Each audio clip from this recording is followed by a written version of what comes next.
Also, over the weekend, we got a huge leak about the entire upcoming Galaxy S21 lineup. Remember, we think that this is coming not too long after we all switch our calendars over to 2021 in the new year.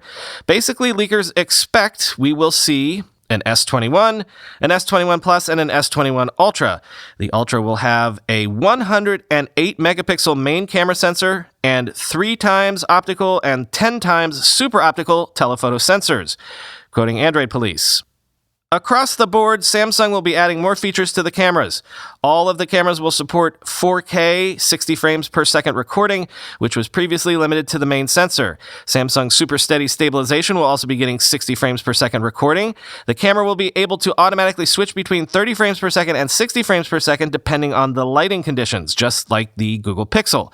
For the three of you who actually care, Samsung is also adding an 8K 30 frames per second option to the camera instead of the 8K 24 frames per second that's on the Galaxy S20 and Note 20 series. Samsung's also adding a dual recording mode where you can record out of the front and rear camera at the same time.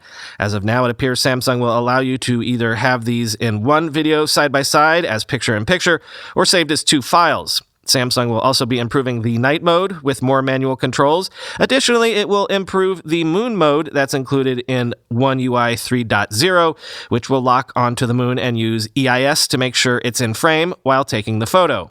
The Galaxy S21 and S21 Plus will both feature FHD Plus 120Hz displays, but they will not receive the Advanced Adaptive Refresh LTPO panels featured on the Galaxy Note 20 Ultra. The Galaxy S21 will have a 6.2-inch display. The S21 Plus is 6.7 inches. The Galaxy S21 Ultra has what we are told is one of the best displays on any smartphone.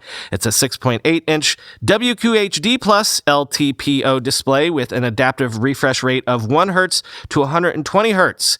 The S21 Ultra will max out at an incredible 1600 nits peak brightness. By comparison, the Galaxy S20 Ultra has a peak brightness of 1400 nits.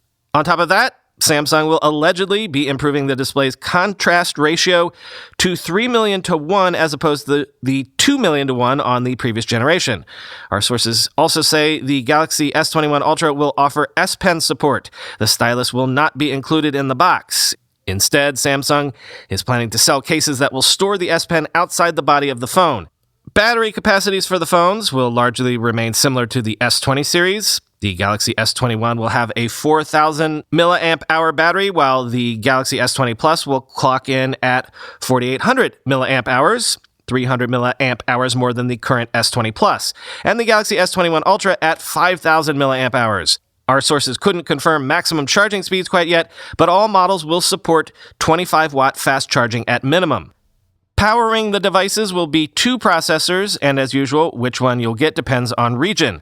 Samsung will be using both the Snapdragon 875, the yet-to-be-announced successor to the Snapdragon 865, and the Exynos 2100. We are told the Exynos 2100 could be, quote, on par or better than the Snapdragon 875, though it's unclear exactly how the chips will benchmark comparatively. We are also told the new Exynos will be a more power-efficient chip than prior generations, improving battery life. Both the Exynos 2100 and Snapdragon 875 are 5G-compatible chips, and there will be 5G versions of every Galaxy S21 model, as was the case with the S20. We don't know if Samsung is working on LTE-only models quite yet. We do know that the Galaxy S21 Ultra will be the only model to receive Wi-Fi 6E support, which Samsung claims is about 2 times faster than standard Wi-Fi 6. End quote.